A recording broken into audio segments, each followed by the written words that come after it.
ಶ್ರೀ ಗಿಲ್ಲಿ ನಟ ಅವರು. ಹಾಗೂ ಪೈಲ್ವಾನ್ ಚಿತ್ರದಲ್ಲಿ ಸುದೀಪ್ ಅವ್ರ ಜೊತೆ ಆಕ್ಟಿಂಗ್ ಮಾಡಿರ್ತಕ್ಕಂಥ ಅಪ್ಪಣ್ಣ ಅವರು. ಹಾಗೂ ಕಾಮಿಡಿ ಕಿಲಾಡಿಗಳು ಖ್ಯಾತಿಯ ವಾಣಿಗೌಡ ಅವರು.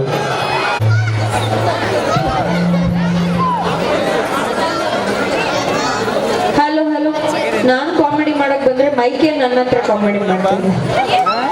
ಏನಾದ್ರೂ ಒಂದ್ ಸ್ವಲ್ಪ ಒಂದ್ 5-10 ನಿಮಿಷ ಏನಾದ್ರು ಕಾಮಿಡಿ ಜಲಕ್ ತೋರಿಸ್ಬೋದಾ ಅಂತ ಅಂದ್ಬಿಟ್ಟು. ಸೊ ಮಕ್ಕಳದು ಪರ್ಫಾರ್ಮೆನ್ಸ್ ಜಾಸ್ತಿ ಇರೋದ್ರಿಂದ ಮಕ್ಕಳಿಗೆ ನಾವು ಜಾಸ್ತಿ ಇವತ್ತು ಪ್ರಿಫರೆನ್ಸ್ ಕೊಡ್ಬೇಕಾಗಿದೆ. ಸೊ ಅದಕ್ಕೆ ಒಂದು ಚಿಕ್ಕದಾಗಿ ನಿಮ್ಮನ್ನ ನಗ್ಸೋ ಅಂತ ಪ್ರಯತ್ನವನ್ನ ಮಾಡ್ತೀವಿ. ಇಷ್ಟ ಆದ್ರೆ ಮನಸ್ಸು ತುಂಬಾ ನಗಾಡಿ